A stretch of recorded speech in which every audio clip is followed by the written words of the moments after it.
keep my heart set upon your voice, knowing that your word, it never comes back void. No weapon will prosper, no enemy triumph.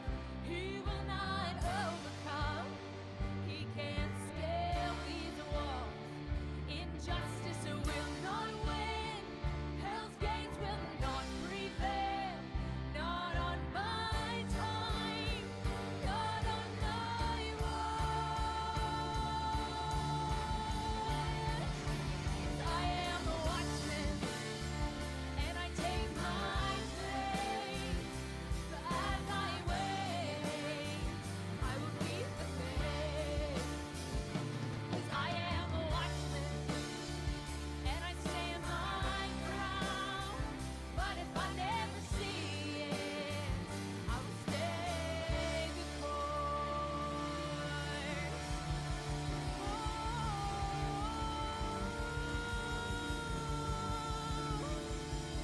I will run the race, I will fight the fight, and I will keep the faith.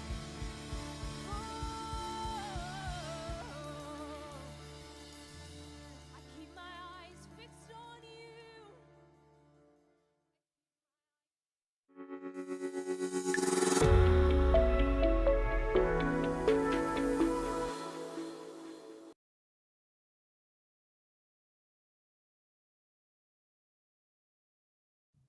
Well, welcome everybody. Pastor Tim Carscadden here for Pipeline Report with my son Zachary. He'll be on in just a few minutes as we come to you each Monday here at 12 Central Time, doing a live stream and just talking to you about what the Lord's put on our heart concerning America, especially, and praying, getting the pipeline rolling, sending the word out along that, and that you would share the good news, that you would pray with us and fight with us for the purpose of our nation in this hour. So thank you again for all of you that jump on each and every Monday. And then those of you that share it with your friends, thank you as always. I love when you put your name there and where you're from.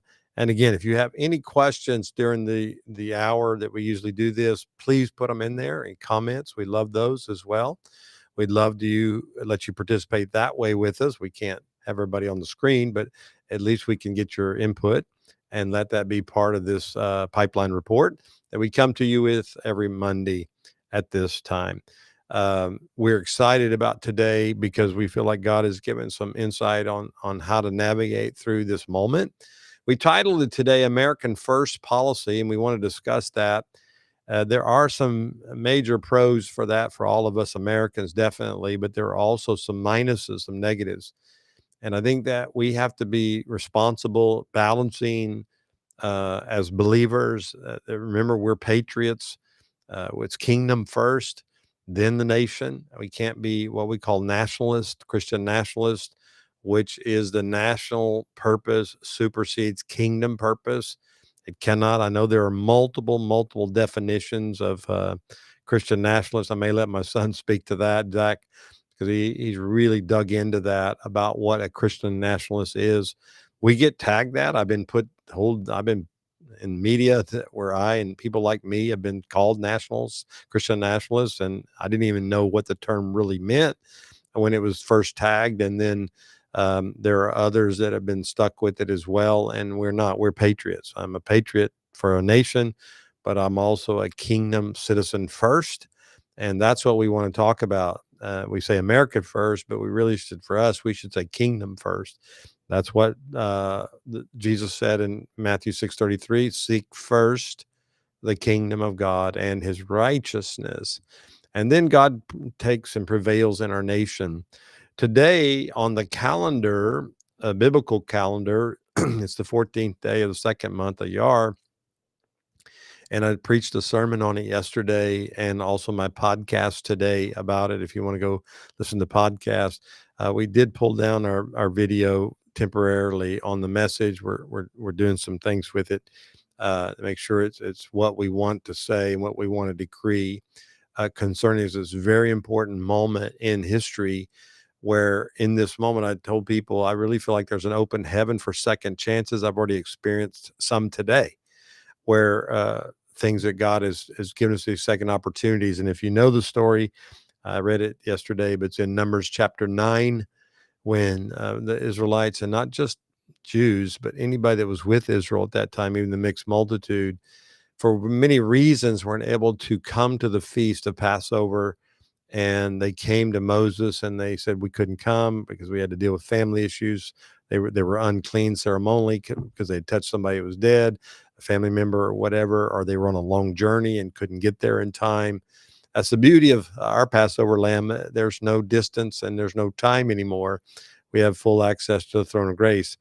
But at that time, and he cried out for them, and the Lord made an exclusion here. He broke his own, in a sense, he didn't break his law, but he added to his law and said, "Look, on this day you can have another Passover and celebrate and bring your offering concerning that." So today is that day. And I really believe I want to speak that before we leave today.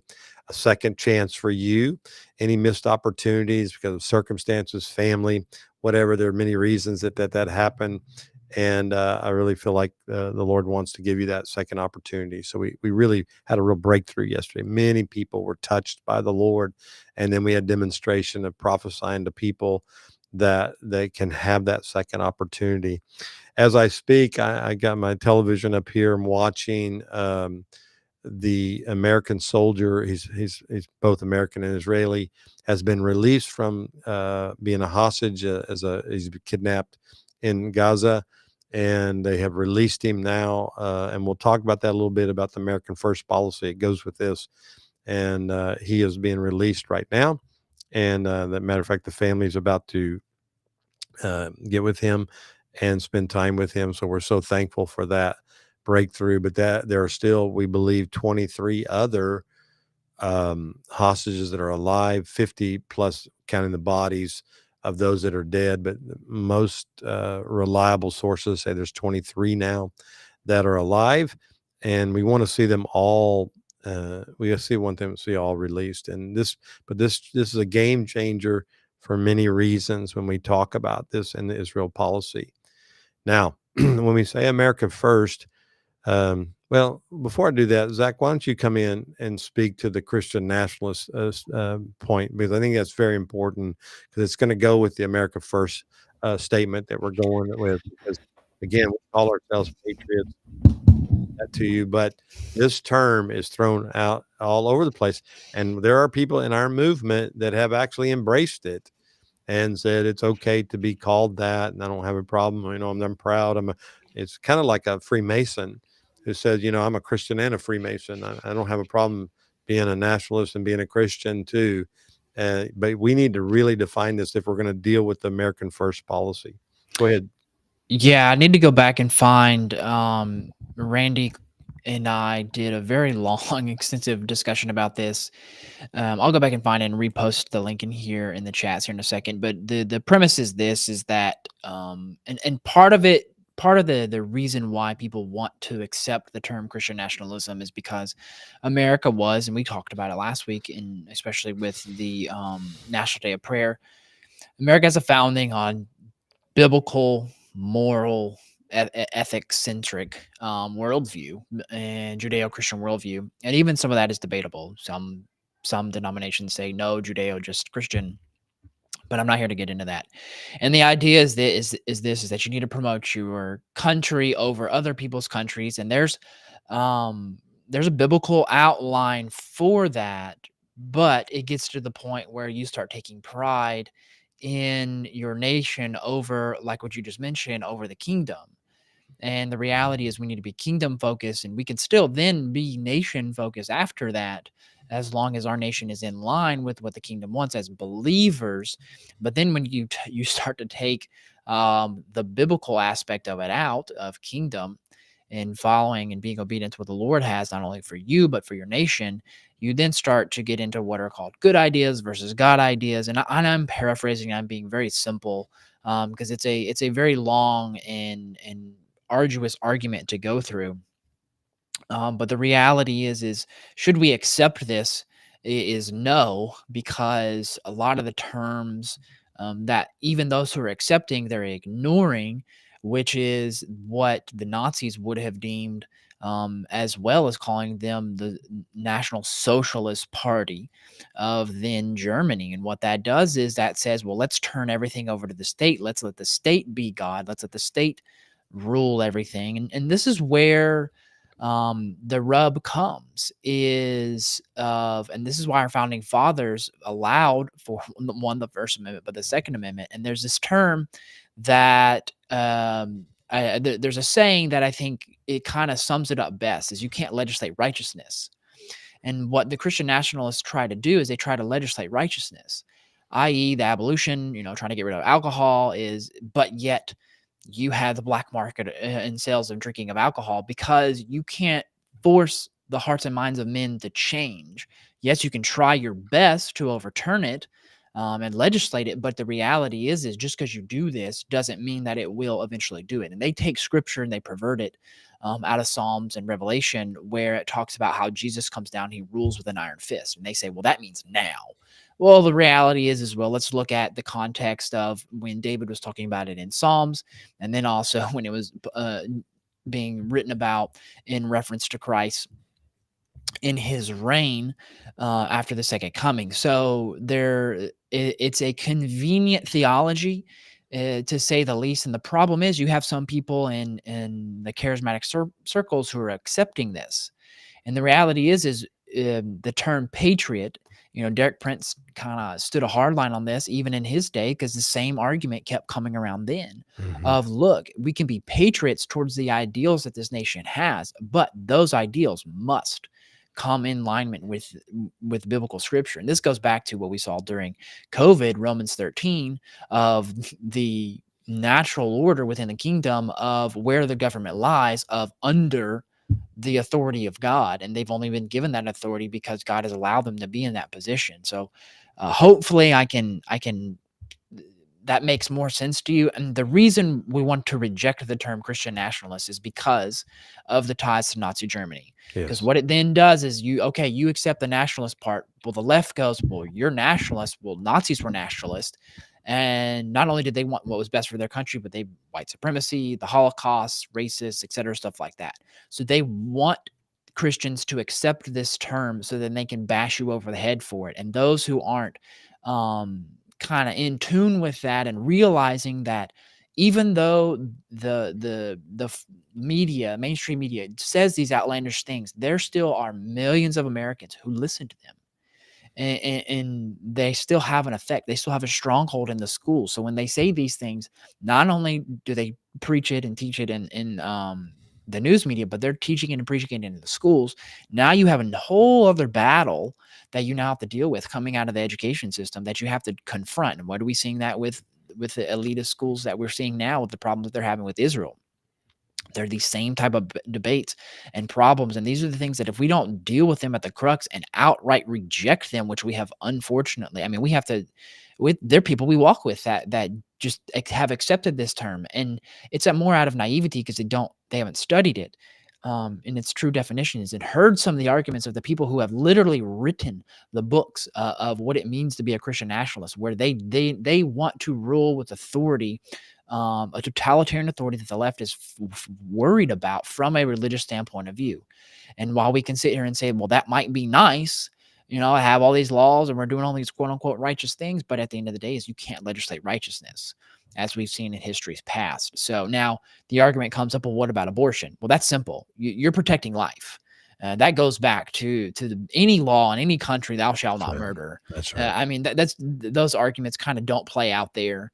But then what happens is if you advocate for Christian nationalism, you then have to start being okay with some of the less arguments for totalitarianism and then government control, because, well, if they do it in the guise of Christianity, then we just have to accept it. And that's not always the case.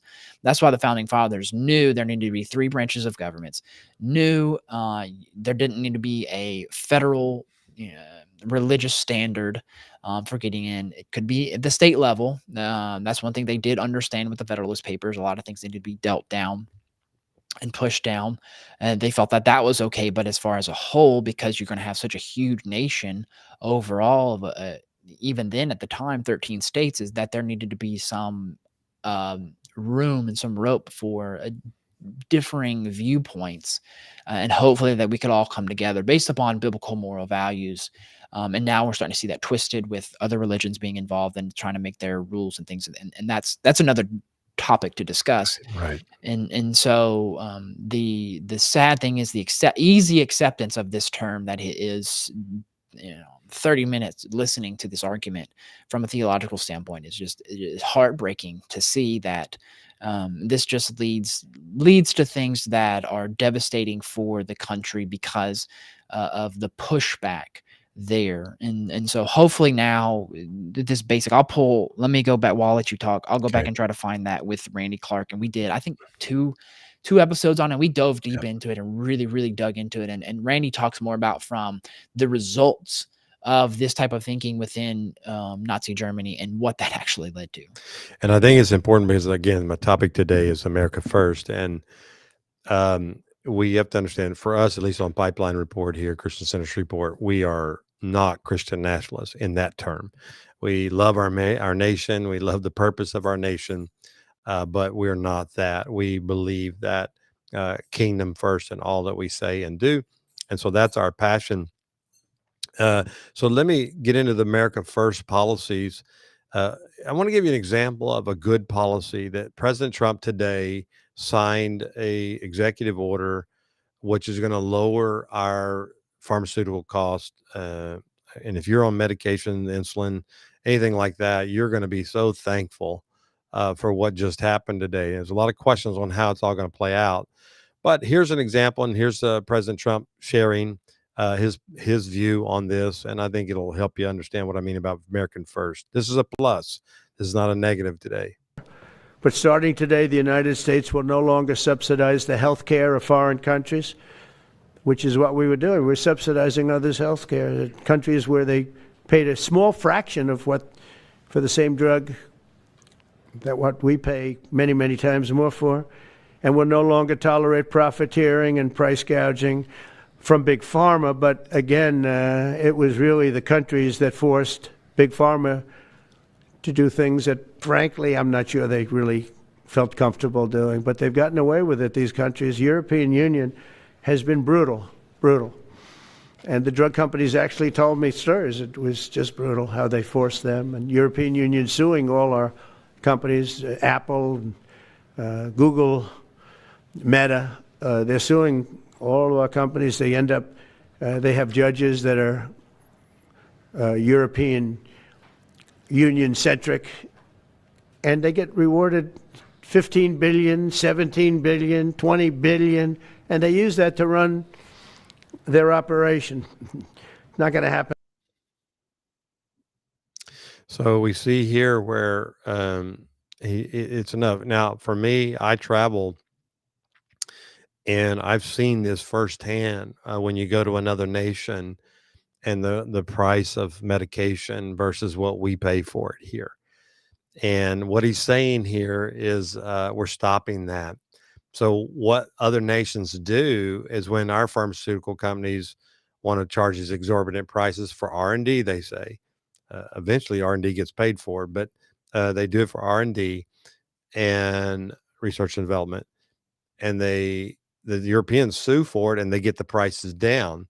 Other countries do the same as well and get the prices down. Well, we in America don't have that advantage, and our price is extremely high. Now, lobbying in Congress, I wanted that you understand the pharma world is in almost every office in DC. They have lobbied hard. They give big dollars to congressmen and senators in their campaigns. And this is going to be a very difficult battle for these congressional leaders and senatorial leaders to come clean. Now, President Trump said yesterday in his quote on True Social that this is something that Democrats have been fighting for years and Republicans have been fighting, which is, there's some truth to that of what he says. Now, he's what we call a troller. President Trump is brilliant, or at least his team is, at doing this. So this is really a Democratic policy, if you want to call it that, to get drug costs down. They want to do it through socialization, socialized medicine. Trump wants to do it through capitalism. So there is a major difference there. But he's going to promote a policy that is pro-Democrat. So here's the thing. He's throwing that out to them. And if they criticize it, because they criticize everything he does, he's going to have major leverage over them. There are probably some Dems that are just with their heads on their desks saying, no, I can't believe he did this and help the American people. And it's our policy. It's what we wanted to do. And he's doing it. It's just brilliance beyond belief. Now, he kind of gives an example of, he shares a story of a friend of his about here's an example, I should say, of what happens when you go to another country. And I can testify to this because I've seen it myself.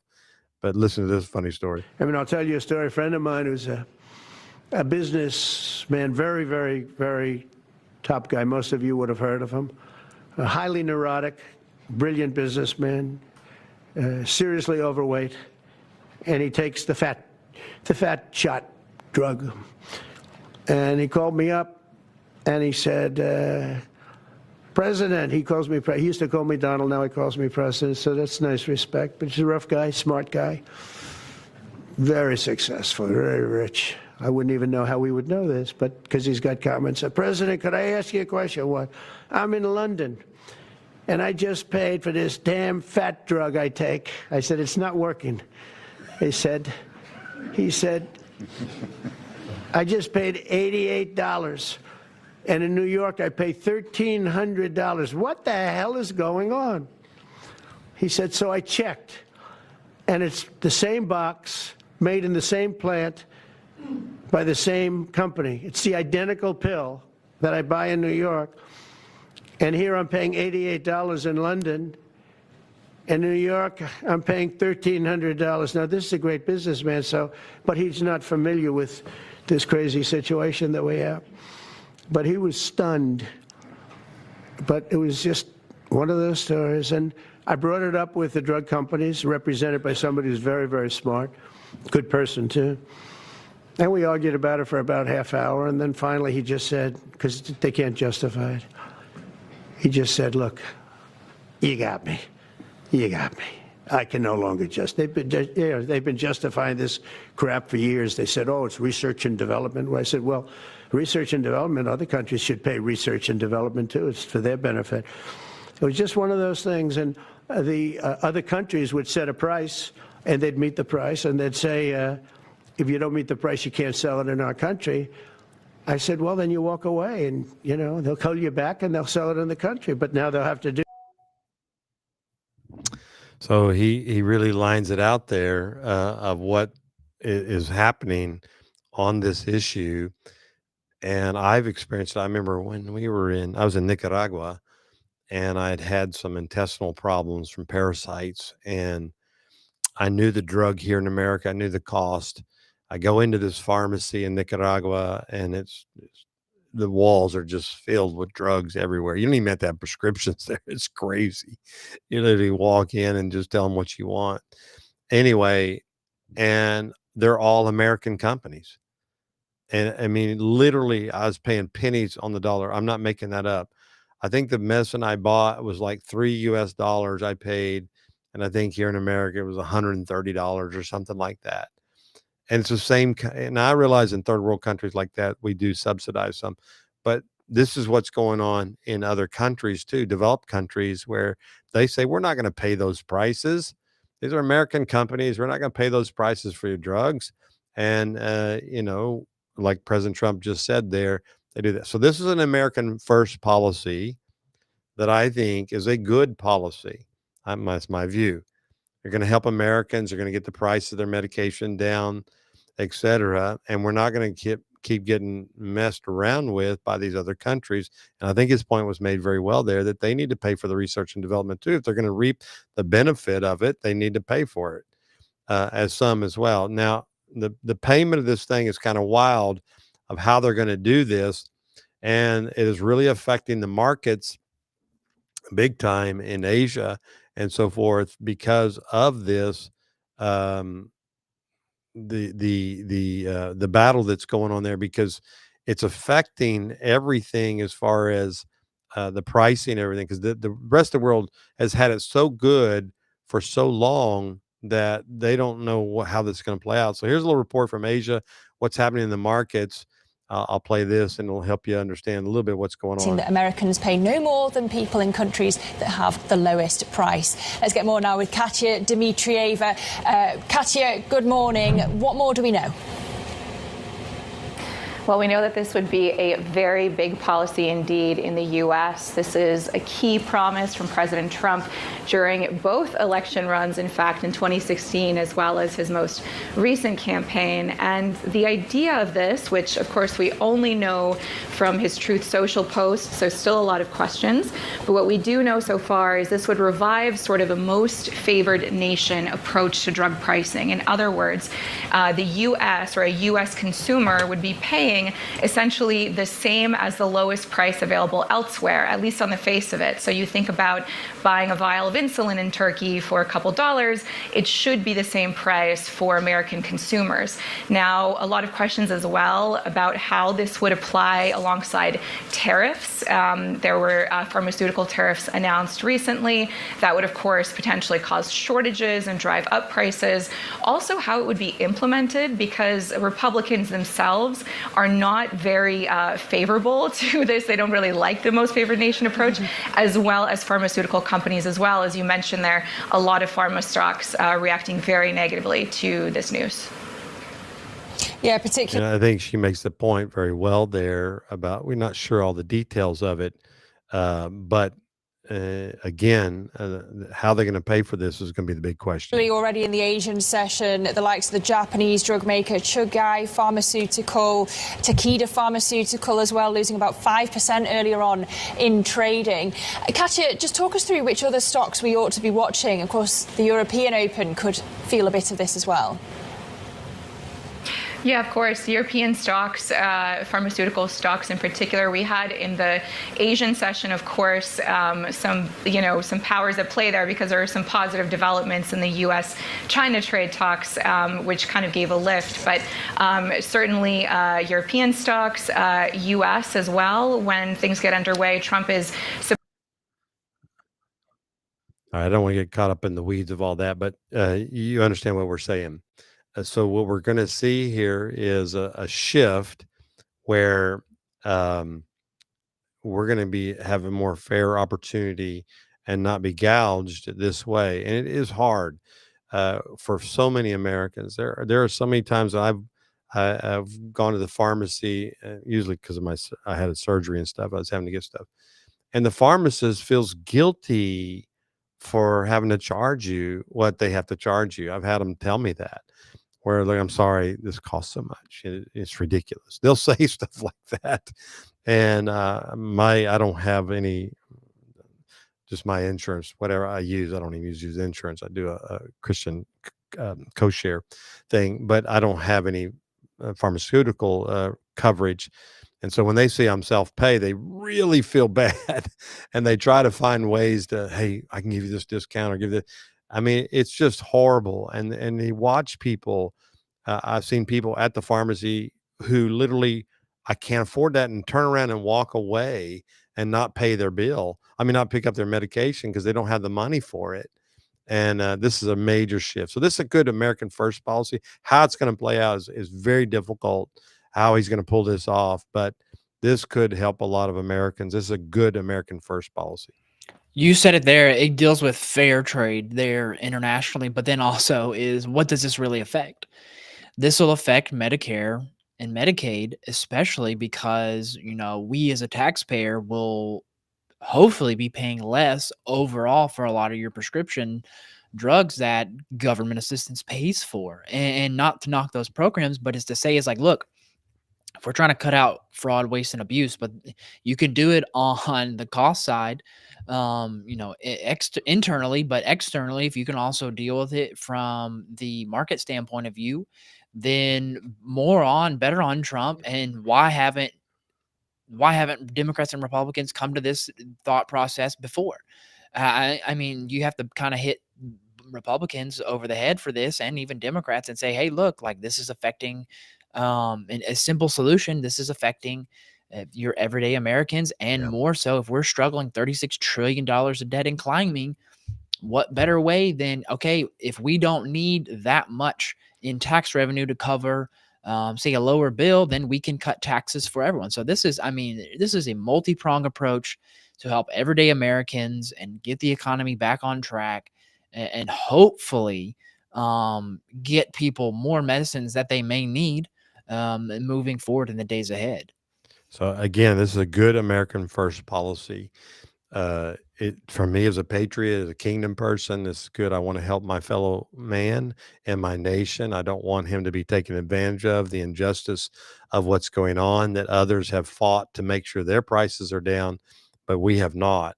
And again, this is going to be a major battle. As I said before, pharma is in everything. Look at Fauci. Look how much money he's made since he left office through pharma. All the different groups of people that have just been living and receiving multi billions and millions of dollars from the pharmaceutical companies because of this. Now, there's some good people in those companies, don't get me wrong, but the fact is, it has been a free ride for so many people for so long. And President Trump saying enough's enough on this issue, and we're stopping it. And I think that's something that's very powerful. Now, that's a plus. Let me look at another plus is with the China trade issue. When we look at what just happened, now all the Dems and even some of the Republicans have been screaming about these tariffs, how this is a bad approach, it's a bad policy, it won't work. Even some of my Senator Kennedy has not been in real favor of it, my senator, and said, okay, do it real quick and get out. Just do it real quick and get out. He's not looking at long term. It feels like long term it's not a good policy. And I'm not saying he's wrong. I'm just saying it's starting to pay off. We have brought China, in a sense, to its knees. It's coming down. There are effects of going on in China right now that nobody's wanting to talk about, of what's going on in the nation there. There are, let me play a little. This is from factory workers in China right now. Wages. Pay my wages. Workers at Shengdi Optoelectronics in Wuzhen, Tongxiang City, Zhejiang Province are shouting in unison, demanding the company pay their overdue wages. The workers went on strike starting April 28th due to the company's long-standing failure to pay wages. The next day, they gathered in front of the Wuzhen town government to protest, continuing to pressure for the wages they've been owed since January. However, the police arrested several protesters on the spot. They stopped us all here and didn't let us. Pay my wages. So this is it. This is some of the things that are going on in China now, because you have a kickback on this from the people. Now that's smuggled out video because they don't allow you to cover all this. There are many people that have been paid, and now President Trump has put this pressure on China with the tariffs. So they're having an internal uprising that's going on there. People want their money. Eventually, if you can't buy food, if you can't do stuff, there's going to be an uprising. And so this tariff, why don't you speak to that, Zach, how this tariff is affecting China and how this is going to work if we keep on the course we're on right now.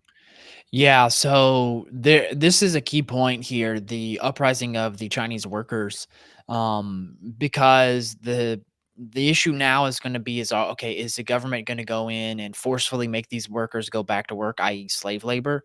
That'll be yet to be determined. Maybe we'll hear about it, maybe we won't. But for all those advocating, saying the tariffs wouldn't work, China has a 100-year plan, et cetera, stuff like that. Trump knows that. Trump understands that. But also, there's a balance even internally within China, not just from the workers, but there are also those within the Communist Party who are just waiting for a moment to try to seize power from Xi Jinping.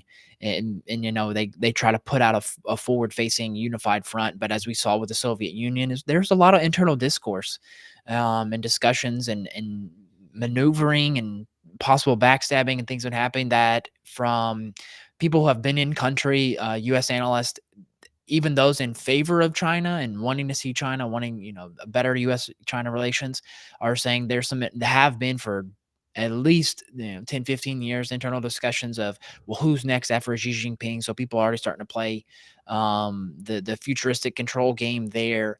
But what we're seeing here is that if China's 100-year policy was so effective, if the tariffs didn't have that effect, you wouldn't have seen China come to the table. And there are some areas where there may be open for discussion there, as far as like mining of natural resources, et cetera, things of that nature. But there's also a possibility of looking at how that could possibly be done better, rather than just caving to China's demands and caving to what China wants. And so we're seeing here the art of the deal kind of play its hand forward. And some of the comments Trump said were that China has 90 days to come to a long-term agreement. And then if they don't, the tariffs are going to go back into effect and go higher. We'll see. This is kind of one of those things. It's you got to kind of pray through it and see how things play out. Because where things stood is it stood at an embargo, and Trump knows that it's not a good thing. Bassett knows that's not a good thing. China knows itself that's not a good thing. That would gridlock the system. That would gridlock the economy. And China's main problem is cash flow. And if they don't have cash flow, they can't keep sustaining this house of cards that their economy is built upon, because these massive cities that they've built are not being occupied. So there's something going on here. Hopefully, for what we know is the Chinese Christian believer, hopefully this is an opportunity for them to be able to one, witness to those who are coming there, because people in China are going to start looking for answers. And so it's a prayer for them to be able to have the strength and faith to come out boldly and stand for the gospel in this season. And here's Treasury Secretary Bassett talking about this and explaining a little bit about what's happening here. Has to be fair for the American people. But in January 2020, President Trump produced a template. We had an excellent trade agreement with China, and the Biden administration chose not to enforce it. The Chinese delegation basically told us that once President Biden came into office, they just ignored their obligations. So, we already have a large framework. The other thing to remember here, Jonathan, is that this is a pause down to 10%. The April 2nd level for China is 34%. So we will be working to see where their final reciprocal number ends up. And the negotiations are a combination of tariffs, non-tariff trade barriers, currency manipulation, and subsidies of. Now, I don't care for his moral lifestyle, but I tell you, we're fortunate to have somebody that smart work in these negotiations right now, and to make sure that what is being done is fair here. So what you're seeing here is a typical thing of a bad administration, the Biden administration, the last 4 years. And this is, again, America First policy, which is a good one here. I bring this alignment, but our prayers, and I just got off the phone with my friend Clay Nash a few minutes ago, and we were talking about the 2028 election. And this is where, if we can see a shift here, amen, praise God, things are going to get better. But if we do not see a shift in 28 at the next election, even possibly 26 with midterms, these can all be washed out. I think especially 28. And this is why we got to have a long game here. And when you have policies in place like we did from the first administration, and the next administration doesn't institute that, then what happens is we just revert and go right back. We do not need this roller coaster. We need a long-term gain here on this issue. And this is a good American First policy on this. And just the stock market, I was going to put it, it doesn't matter. The stock market is shooting up on this issue. This is the headline. I'm not sure what Daily Mail said. This stock market goes berserk on China trade deal. S&P 500 set to wipe out all Liberation Day losses. So what we're seeing here is a major turn. A confidence is coming back to the market because we see somebody's fighting for us and fighting for our economy. And so this is a good America First policy on this issue, especially when it comes to China, because they don't buy anything from us. I mean, I can't see that they do. They hardly buy anything from us unless it's a novel thing that somebody wants, a Harley Davidson or something. But for the most part, we're buying all their products. Every Amazon box that comes to us here at the church or my house, almost always made in China, made in China, made in China. And I think that's where I think Vice President Pence, who's against all these tariffs, said, well, we're used to having low prices and getting our TVs and this is part of the American lifestyle of having these prices, and you're going to take that away from us. I mean, that's his logic. Not mentioning that we have unemployment, not mentioning that they're using this to subvert our nation and our government, et cetera, things like that. So I think that's the ignorance that we even see there from our former vice president on this issue, and understand there is a price to pay, and it is going to hurt somewhat to buy American and do those things. But when we're helping our fellow American, it's very important that we do this. Yeah, and it gets down to looking at the realities is that US and China, they're codependent on each other to a degree, in the sense of, and Scott Bassett says this, is you'll see if it really takes a turn, the economy, everybody say the US economy is worse, and people are moving away from the US dollar as the global currency. You'll see foreign nations stop buying US government bonds. And you haven't seen that as of right now. Could that change in the days ahead? Who knows? But in the last month's go around of U.S. debts issuance, you still had the same amount of foreign investment from Asian countries, everybody out there. So you're not really seeing the panic from international countries as you are more so from a certain small segment within Wall Street.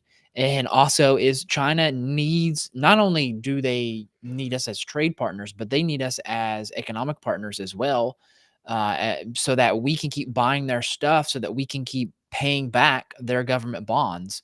Now, ultimately, they could, play the starvers game and really pull the strings, because if they're going to go be communist and play things out, they would feel comfortable making their people suffer versus making the American people suffer.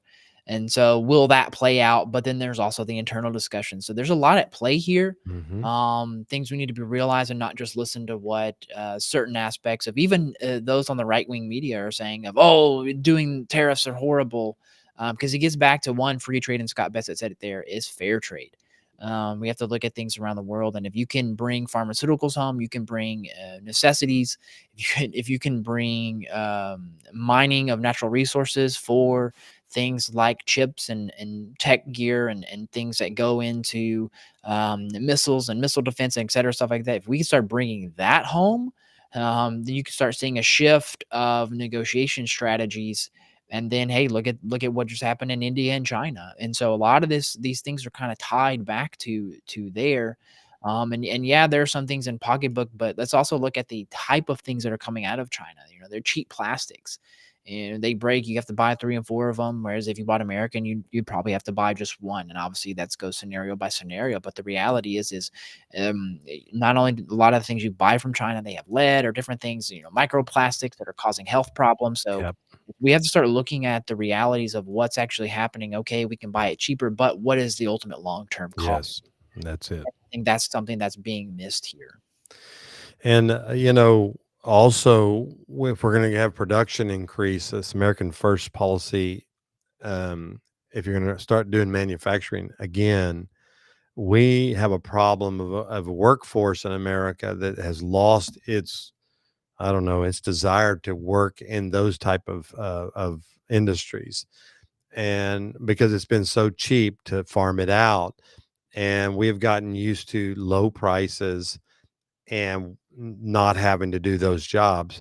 So we also need to pray for our workforce in America, that we would have a desire to start going back to those businesses, because if we start bringing production home, but we don't have a workforce, we're going to have a problem. So we need a workforce that's willing to do that. And I grew up in the 70s and 80s, even 90s, manufacturing was big, especially in the 60s and 70s. I mean, if you got a manufacturing job, you were set.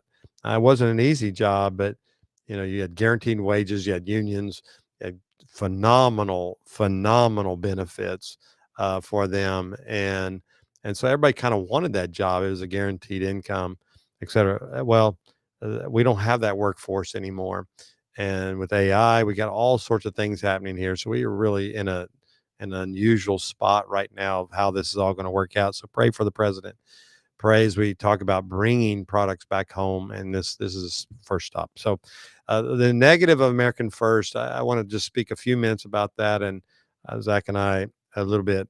There are some negatives of this because I've shared it on some other platforms I've been on. The world is crying out for a world leader right now, for the free world. And I believe that's one of the mandates of America, to spread the gospel of the kingdom to the ends of the earth. Kingdom is also the biblical worldview of all parts of the seven mountains, if you want to call it that. And if we're going to be kingdom leaders, we're going to help people in their economics and in their education, their family, arts, going on it goes. And God has called us to be a kingdom leader. When it says disciple nations in Matthew 28, to go in all the world and disciple the nations, this is part of our mandate as a people in America, especially. And the problem right now with America First policy, a potential problem, I should say, is that once our interests are met, we will pull back and not be a kingdom leader for the free world because we got our needs met. Okay, so listen to me. This is something we got to pray about. And the Houthi that just happened in Yemen, the Houthi deal that was just made with America is a classic example of that. Okay, so we're bombing them because they're stopping our ships from going through the Red Sea. Free trade, not just us, but other countries as well, but especially our ships. They've been attacking, I think, when President Biden, over 100 plus times, they attacked our military ships, which he did nothing about, basically. And so we started bombing them here a month or two ago and still didn't bring them to their knees. They were still doing it. But then obviously they sent the bomb to the Ben Gurion airport in Tel Aviv. Israel responded and took out their airport and also power plants. And all of a sudden, the Houthis want to come to the bargaining table with America, not Israel, with America. Make a deal. They did make a deal. President Trump immediately caused a ceasefire. And because why? Our interests were met. Our ships are now going to get to go through the Red Sea. The days after, Yemen, the Houthis keep sending missiles toward Israel. But America wipes its hands clean at some level and says, well, that's not our issue. That's Israel's issue.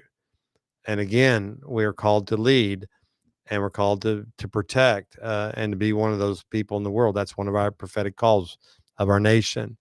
And so America First policy hurts Israel.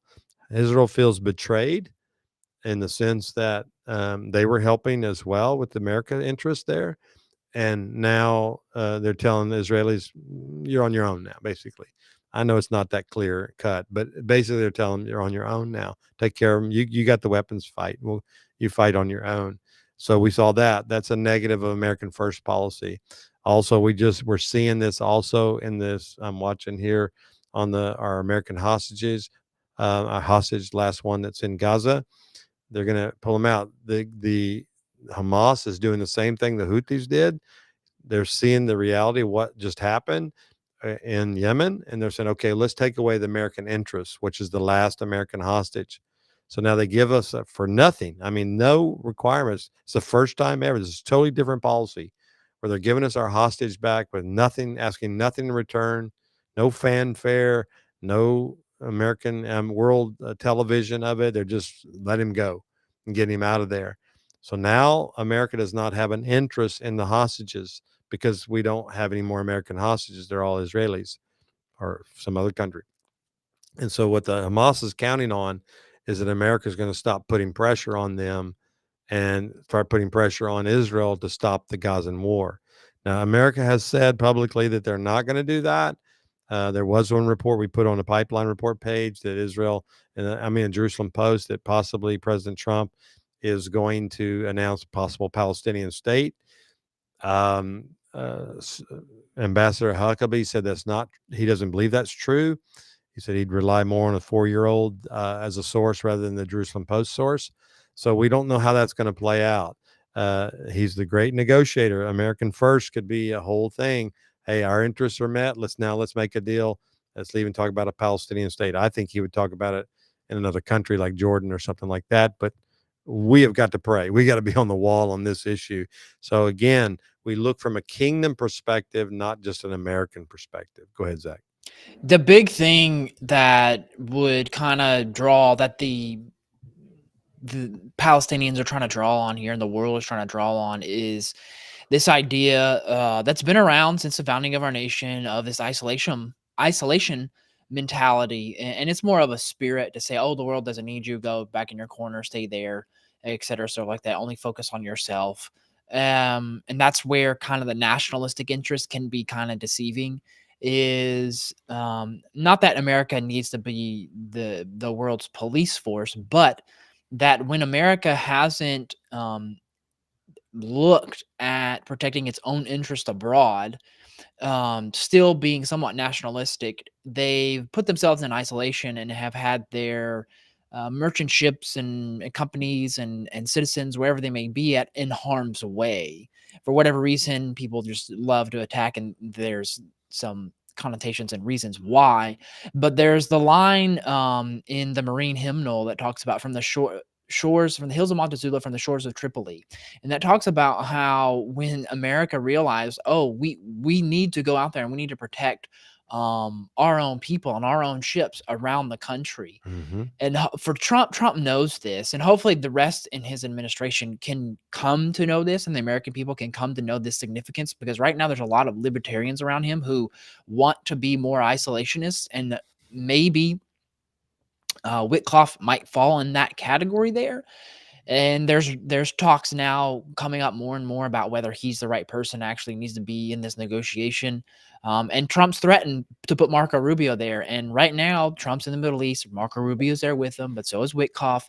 Right now, Whitcroft kind of has a more seniority seat at the table in some of these negotiations, but to understand that he's going to give Whitcroft his chance. If Whitcroft can't do something, and the way it's set up, he's going to fail, in my opinion. And then it's going to be Marco Rubio's turn, or somebody else's turn, who hopefully can have more of a backbone and understand, no, we need to deal with this. This is Marco Rubio's world. He understands the players in this game. That's Yep. why I think he's one of the greatest Secretary of State picks for President Trump right Yes. now. And so we need to pray for him to have more of a voice in these negotiations, because right now he's not only meeting about the Palestinians in Israel and Gaza and Hamas and the hostages. They're meeting about Syria, Saudi Arabia, the Houthis, Iran, Pakistan, India, Turkey, Syria, Israel, all these negotiations. And this is Marco Rubio's strong point. And him and Mike Huckabee can work very well together. And so these are things that we need to pray that President Trump, lays down his pride. And obviously there's this Qatari plane gift, which, the right and the left are hammering him on, and he's just pushing back. This is a businessman in the position of a president, and he needs to realize he's a president, not Right. because this doesn't affect just his presidency. This will affect future presidencies. Yes. And so this is kind of something we need to continue to pray on. And even though we agree with a lot of things Trump does, there's some things he needs some wisdom and might and counsel with in this season. Yeah, and that's not a good look if we take that plane. It's just not a good look, especially American first type thing. I hope he doesn't do that. Plus, the security intelligence issue that goes with getting a plane from a country that has Islamic ties is just beyond me. And I understand he's a businessman, and he's just saying, like you said, it's a $400 million gift, and it's free, supposedly no strings attached. And we don't know if that's true or not, but that's what's being said out there. So, you got anything else, Zach, before we close out? Okay. Well, thanks for listening today. We welcome each one of you, your comments and your input. I'm looking at some of these comments, and thank you. I think what Greg said there, I want to put that up there. This is really good. President Trump appointed for U.S. president, not the chief negotiator of Israel for sovereign, is in control. Caution, caution. I agree with that. And we've got to be cautious in this moment. Thank you, Greg, for that comment. What we're dealing with here is that we want to make sure that it's God first, kingdom first for our prayers. Let's look at it from heaven's perspective and not look through the filter. If I put a filter above my eyes, a filter of that we're so excited we have somebody fighting for us, America first, etc., and realize he's still a man. He needs wisdom, just like Zach just said just then. He needs wisdom from on high, and these are way above all my pay grade and all our pay grades of the issues that they're having to deal with, the complexities, the diplomacy that's having to be dealt with on a moment by moment basis. We have to give thanks to God that he's found good people in our nation to help fight for what is right. This next couple of weeks with the Middle East and our president and Rubio and Witkoff and all those traveling to the Middle East, these are backroom deals that are going to be brokered, and we need Jesus in those back rooms. We need the Lord to have input into those encounters. Remember, you can make deals, but you can also sometimes you think you're making a deal with somebody that's good, but you may be making a deal with the devil. And we want to make sure that we're only making the deals that God has planned for our nation in this hour. It's a very critical moment for us as a nation. And we're so thankful for the pluses, but we also need to pray about the negatives as well. There are always those that the enemy wants to come in and deal with, be a part of as well. So thanks for listening today. It is second Passover today. Again, I speak a blessing for second chances for all of you that are partnering with us and praying with us and fighting. I am praying. I have my list right there. I'm keeping it on my desk, praying for all those who gave in the first fruits. Many of you gave. Thank you so much for your giving, our first fruits offering. And we use that for apostolic work, the travels, the stuff like what we're doing right here, this part of our ministry. We use the funds for that. And when we do our apostolic work, we're going to Colombia. We prayed for 26 people yesterday. We're sending them out this week to Colombia. So a lot of times we're sowing into that as well, the work that goes on when we go to other nations, and you're a part of that. And when you sow to that offering, the first fruit offerings, it helps us do that work in the earth as well as in America at this time. So we thank you for that. We'll be back here tomorrow at noon at a noon prayer. It's a normal noon prayer. Again, we bless each and every one of you, and we say God bless you and have a great day. We'll talk to you next week. Bye-bye.